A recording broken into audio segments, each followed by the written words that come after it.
The moment I came of age, it was quite evident that my older brother, Tommy, was the favored son, and that I was merely a byproduct, a girl, an afterthought. Without fail, Mom would remind Nicole to be home by 3:30 in the morning so she could assist her brother prepare lunch. While Tommy was 15, I was 12. It seems like the family genius couldn't even manage to make a sandwich. I would convince my mother, but Mom, I wanted to join the art club after school, even though I knew it would be in vain. Your brother is preparing for football practice. He should eat healthily. You are aware of the significance that holds for him. Before we even started talking, she would give me the expression that suggested it was finished. On the other side, Tommy would be splayed out on the couch, gripping his newest iPhone, a present from his birthday that rendered my inherited flip phone seem antiquated. With a sly grin, he would say, "Yeah, Sarah," totally ignoring Sarah. "Be a good sister." When it came to it, Dad was even worse. Then he would say, "Nicole, this is good practice for when you're a wife," as if that were the highest goal I could strive for. A woman needs to know how to take care of her family. The pattern continued day after day. As soon as I got home from school, I would make Tommy's lunch, iron his clothing for the following day, and do my best to fit in my homework among all of his other responsibilities. During this time, Tommy would be busy with one of his several extracurricular activities, such as football, debate club, or computer programming lessons. His parents gave him every chance he could have. Grandma Rose was the only one who appeared to notice me. Truly notice me. Across town, in her old Victorian house, I found refuge. On weekends, when I could, I would ride my bike over there, zipping along the streets lined with trees until I could see her signature wraparound porch. Looking out over her yard, she would exclaim, "There's my girl," her sun-kissed silver hair reflecting the light. Warmth, cookies, and unconditional love, that sort of love, were the norm in her home. There was no golden child or hierarchy. With its squeaky floors, intricately carved wooden banisters, and rooms brimming with intriguing artifacts, Grandma Rose's house seemed straight out of an old film, even though there were a few spots where the wallpaper was peeling and the windows wouldn't open. I adored the room nonetheless. Compared to our spotless suburban abode, it felt more like home. Not the structure per such, but Grandma's hospitality during our stay was what truly set it apart. Every time Tommy and I visited, whether it was for a special occasion or just a weekend, we were treated the same kind embraces, the same thoughtful presents, and the same big cookies. Tommy was driven completely insane by it. The day it finally hit rock bottom is one I will never forget. We were both given new tablets, beautiful ones, but identical, by Grandma for Tommy's 16th birthday. After seeing his, Tommy lost it. "Are you kidding me?" Angry, he got to his feet. "Nicole gets the exact same thing as me on my birthday." Resting peacefully in her vintage recliner, Grandma Rose's hands were crossed in her lap. "Tommy, dear, I love you both equally." "But that's not fair," he exclaimed, his voice nearly raised to a shout. "My parents always get me the best presents. They are well aware that I am deserving of it. It's me who has the future, the grades, and the athletic accomplishments. Nicole is merely a name." Grandma Rose got to her feet before I could utter a word, even though it felt like someone had slapped me. Even though she wasn't particularly tall, she appeared to be towering over the rest of us at that very moment. "Thomas Michael Parker," she whispered with an icy, knife-edged tone, "regardless of where you are not allowed to talk trash about your sister in my home. I refuse to let that happen." After Tommy barged out, Grandma's porcelain teacup collection shook in their cabinet from the force of the door he slammed. I thought that was it, but I was wrong. Grandma dropped by our place the following day without calling beforehand. As I sat on the stairwell, I could hear her conversing with her parents in the living room. You could hear her clearly. "What you're doing as a parent is completely unacceptable. It is imperative that the bias cease." My mom almost argued that we were being fair to both of them. Is that so? Does that describe it? A chill raced down Grandma's spine. Well, if you want my continued financial support for their upbringing, things need to change. What I was hearing was unbelievable. As the night wore on, I eavesdropped on my parents' conversation in bed. It would be disastrous if we were to lose her money. Mom was stressing. We need it for Tommy's college fund, for all his activities. When asked, I know, Dad let out a heavy sigh. We'll have to play along, give Nicole some stuff too. Keep your mother happy. Just like that, the world shifted. I was signed up for piano lessons, something I had begged for since I was 10 years old. Within a week, on my nightstand, an iPhone popped up.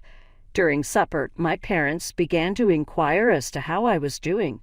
When I went to see Grandma again, she was in the garden, caring for her roses. She smiled knowingly as she raised her eyes to meet mine. You know, darling, she remarked, holding a pair of pruning shears. All of my assistance funds are meticulously tracked and reported to me. In your opinion, your parents' decision-making has been significantly improved as of late. It's an unusual sensation to learn that your parents' affection is conditional.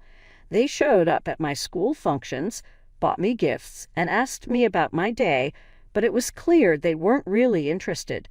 When Tommy entered the room, their expressions would still be different. With time, I came to terms with it. I no longer had to spend my afternoons serving as Tommy's personal maid. At least I could focus on my piano lessons. Acceptance is sometimes the better option than wishing for a change. It seemed like if Tommy had won the Nobel Prize when he graduated from high school and was accepted to State University, which was 3 hours away.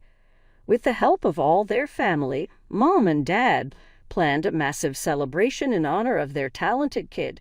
In the corner, Grandma Rose sat, her wise eyes observing everything that was happening.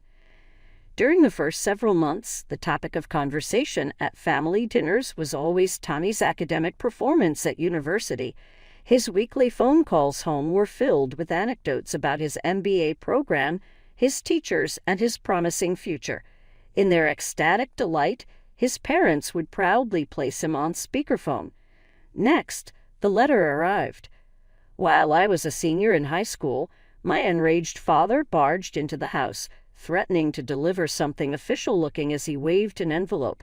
Tommy was about to face expulsion since he was on academic probation.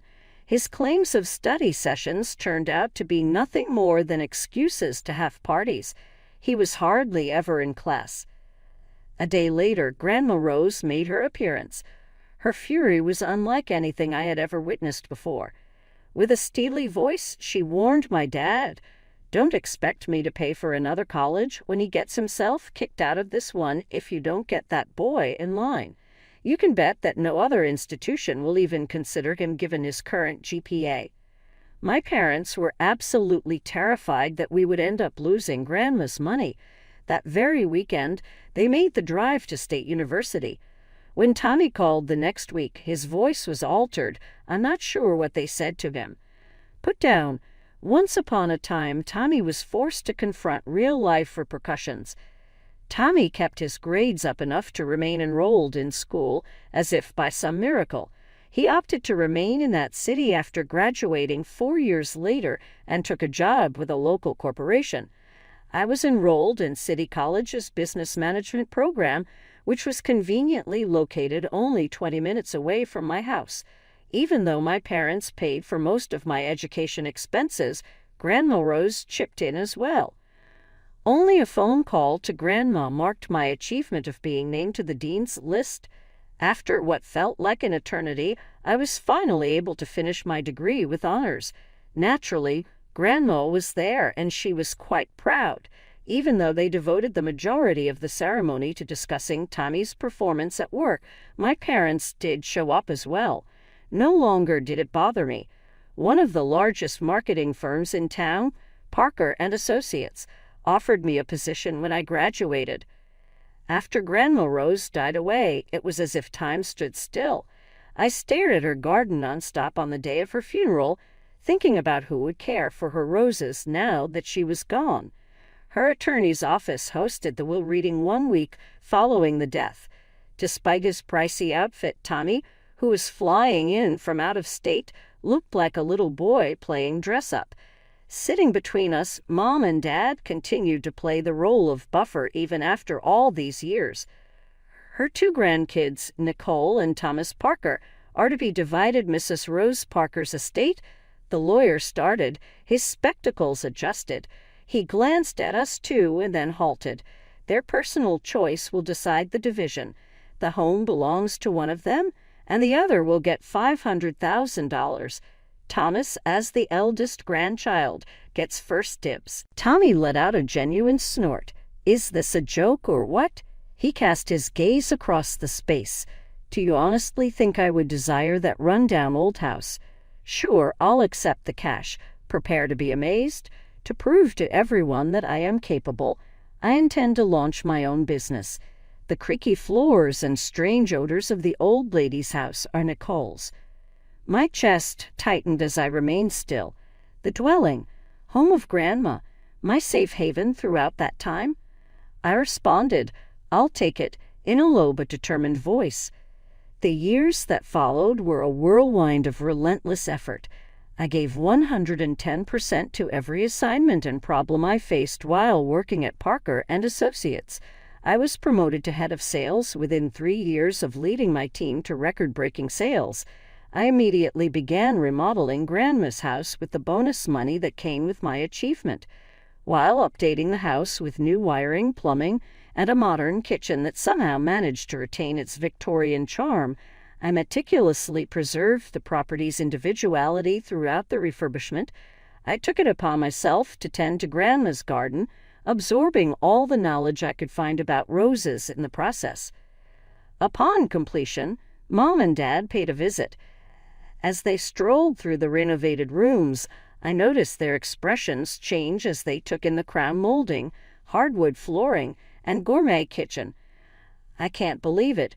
Mom caressed the marble countertop with her fingertips. With a groan, Dad nodded. Tommy should have taken the house. He and his new bride would have been very thrilled with this. It was right there. You can never change some things. By the way, have you received any news from your brother recently? Mom continued, attempting to sound inoffensive. I hadn't, naturally. His wedding was 6 months ago, and none of us were invited. With her family and friends as witnesses, he tied the knot in her hometown. My mom showed me some photos she found on Facebook of Tommy and his new bride, Rebecca, and they were both dressed in fashionable white. Rebecca was ecstatic. While I was tending to Grandma's roses on a Sunday afternoon, the doorbell rang. I carefully dried my hands before going to the door as I didn't think anyone would be there. I was on the verge of letting my gardening gloves slip when I ripped it open. Tommy, who had been posing as an accomplished businessman on social media, stood there, completely unrecognizable. Rebecca, his wife, was standing behind him in the wedding photos. As if she were inspecting my home, she swung around in her luxury clothing and applied an excessive amount of cosmetics. Tommy shot me a pitying expression. Nikki, you and I could have a one-on-one conversation. My home office was once Grandma's study, and we entered it together. After we walked out, Tommy shut the door and looked at me with a desperate expression, one I had never seen before. Squeezing out a barely audible, I need your help, sis, he spoke. A company that's bad. It's going to be disastrous for us. Our residence was forfeited, and caressing his locks, he continued, how about we spend some time here, at least till things improve? Abashed, I remained still. Unless you include the years of demanding lunches and immaculate clothes, Tommy had never asked me for anything before. When he added, please, I finally saw my brother rather than my parents' prized possession, something I hadn't done since we were little. I caught myself saying, all right, but just temporarily. Again, my doorbell rang first thing in the morning. Both parents were so elated that they were nearly jumping up and down. Tommy had us come over the minute he said it. Rebecca was embraced by Mom as she hurried by me. "Ah, how wonderful it is to finally meet you in person. Our hearts are overjoyed." I should have blended in for the following 2 hours. In response to Mom's stern request, I brought out the coffee and listened as Rebecca regaled my parents with tales of her extended relatives, her extensive social circle, and Tommy's astute business acumen. "Just be a good girl and whip up a meal for us," Mom said as I made my way to the kitchen. "Something lovely. Rebecca has a taste for good cuisine." The subsequent weeks were defined by that. Tommy and Rebecca would be relaxing in my living room when I returned from a long day at the office, as if dinner would just materialize. "Are you not going to begin preparing meals?" Rebecca inquired one night while engrossed in her phone. "Our food supply is almost exhausted." I told them. I just worked a 12-hour day as I set down my briefcase. "Why don't you whip up a meal?" Rebecca cocked her head sharply and narrowed her eyes. "Pardon me, you ought to feel thankful that we allowed you to remain here at all. Making decent food is the very least you can do." Perplexed, I looked over at Tommy. Returning to the study, he drew me inside. "Listen," he said with a hint of urgency. "Rebecca believes this is my home. She believes I'm being kind by letting you stay here. She has affluent family roots and is accustomed to a certain way of life. When she learns that I'm nearly bankrupt," he sounded trembling, "she'll abandon me." My brother, who had always had it easy, was now pleading with me to tell his wife a lie, and I couldn't help but stare at him. "All right," I eventually uttered. "She has no idea. But while we're in my house, you too must stop being rude to me. No more pushiness, no more rudeness. What do you think?" "Sure thing." Tommy swiftly nodded. "Nikki, I am grateful." "No kidding." Tommy kept his promise and no longer requested home-cooked meals. My kitchen counter would be a mishmash of takeout containers from the best restaurants in town every time I returned home. Rebecca would be curled up on my couch, nibbling on some sushi or pad thai, oblivious to my existence. I remained silent. After a long day at the office, I was honestly glad I wasn't playing cook. I went about my daily business as usual, picking up dinner from the laid-back cafe next to my office. Everything was falling into place as planned. Both of us avoided one another's paths. After then, the call came. To Nicole. It was the tone Mom used when she was going to make a demand. It was in her voice. "The restaurant bills require our attention. At the end of the month, you will cover the expenses. According to Tommy, close to $3,000. It was so bitter that I almost choked. My apologies. "Well, it's unreasonable to expect them to go hungry," Mom went on as if nothing had changed. "Tommy mentioned that you consented to pay for their food because they are experiencing difficult times. I've been using my credit card for everything. I will send you a text message with the transfers account information." With trembling hands, I ended the call and quickly retrieved my text messages, among which I sent to Tommy. "See me right away." In the 15 minutes after I said those 2 words, he showed up in my study, so he must have heard something. I was trying to conceal the fact that Rebecca was out shopping using someone else's money. "My mom thinks I'm footing the bill for your restaurant habit. Can you tell me why?" My voice was absolutely silent as I inquired. As we remember from our childhoods, when Tommy was caught in the act of lying, his countenance would display a brief moment of shame before the justifications began to pour forth. "Nikki, you need to comprehend." "Do you comprehend? That includes our parents now as well." He resorted to running his fingers through his hair in an attempt to dispel accusations of theft. "All I did was borrow. When things got better, I was going to repay them. Rebecca, on the other hand, has specific demands, given the severity of the situation." "Stop!" I signaled with my hand. "The rumors regarding Rebecca's expectations have reached my ears. The end is here." A promise he made with begging eyes was that he would find something out. "Allow me a little extra time. Stay hidden from Rebecca. "Oh, Nikki, please. You've never been asked for anything by me? Has he ever requested anything from me?" Furious, I got to my feet. "Are you serious? Your demands have consumed my entire youth, and here you are, residing in my home, deceiving your wife and con artists, taking advantage of our parents." I am aware. "Raise your hands," he said. "I apologize. I kid you not. Another opportunity. Let me take care of the restaurant bills." "I assure you," she said. I couldn't help but look at my brother, who had it easy his entire life. Now he was pleading with his younger sister to save his crumbling house of cards. "All right," I eventually uttered. "One final opportunity. You better believe it, Tommy. I will not be covering any of your food expenses. You must take care of it." In the 2 months that followed, life settled into a dull rut. Every day I would oversee my department at work. When I returned home, my house appeared as though a cyclone had ripped through it. In the evenings, I would devote my time to cleaning up after Tani and Rebecca. They appeared to live in a world of their own, enjoying lavish meals out at restaurants and shopping excursions, whose specifics I would prefer not to divulge. The turning point arrived the following day. In his haste to get to a business meeting, Tommy departed early.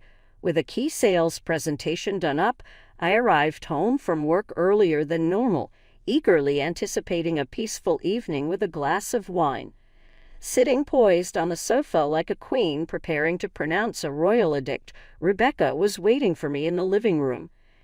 She proclaimed, "We need to talk," pointing to the recliner across from her. "Then sit down." I sat down despite my eyebrow being lifted in response to her tone. It would be wise to listen to the topic at hand. "I've been patient," Rebecca started as she examined her neatly painted nails.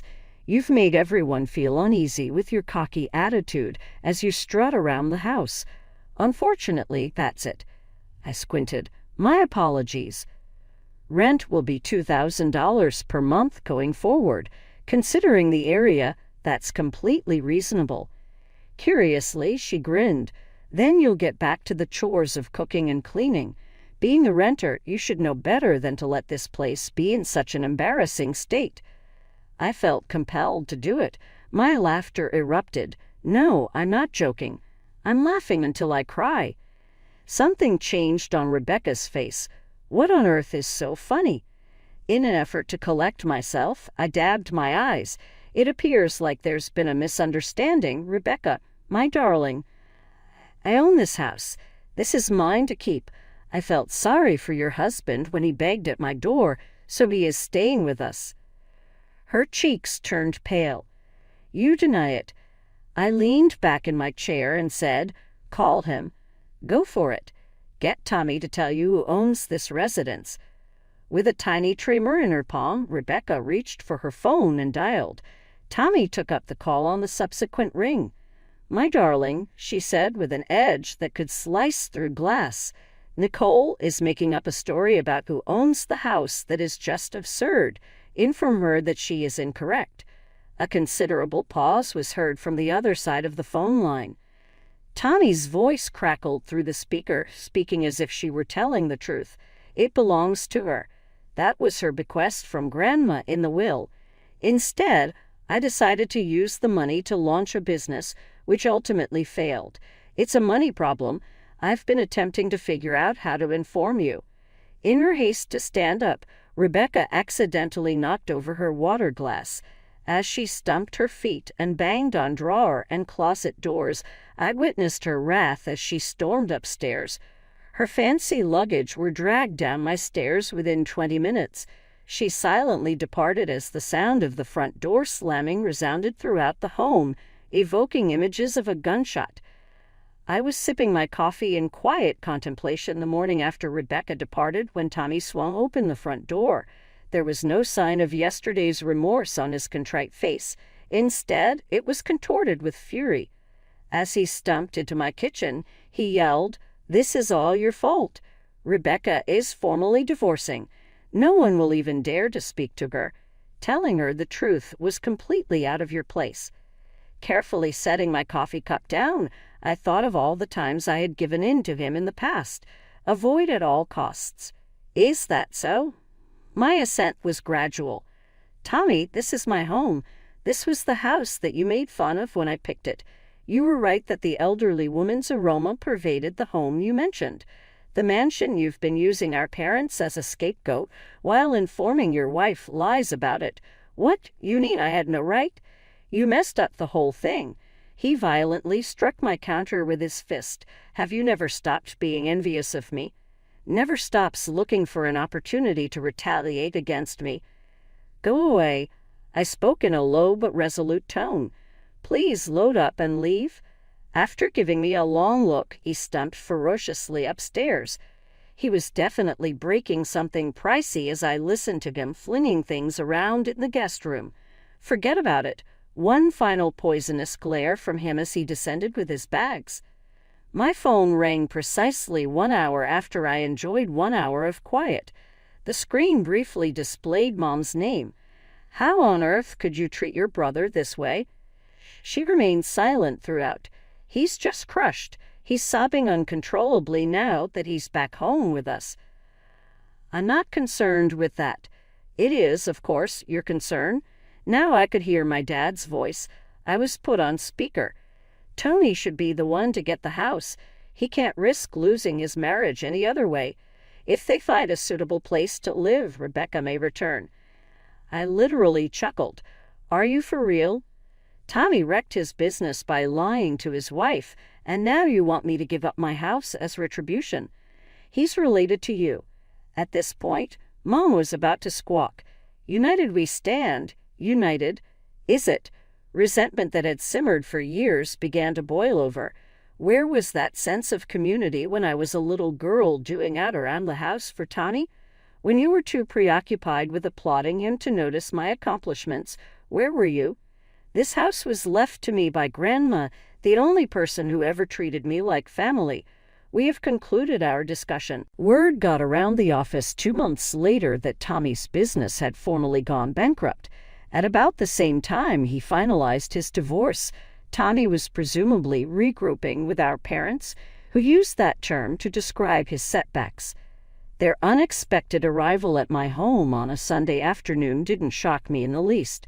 Standing behind them, Tommy pretended to be sorry while Mom held a casserole dish as if it were a peace offering, and Dad gave me that severe look he used to give me when he was preparing to lecture me about family duties.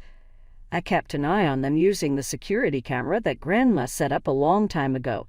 They rang the bell multiple times. The mother began to yell, "Nicole, we have faith in your abilities. As a family, we must discuss this matter." I took out my phone and texted all 3 of them at once. "Kindly depart. Leave immediately. Before I report you to the authorities, this is your final warning." Before they finally left, Mom left a casserole on my porch along with a note regarding family duties and forgiveness. I gave the casserole to the local shelter for those experiencing homelessness. Right now, everything is calm in my life. I take care of Grandma's roses, which are more fragrant and gorgeous than before. After being promoted to executive vice president just last month, my career is taking off. Thanks to Grandma, I'm feeling great.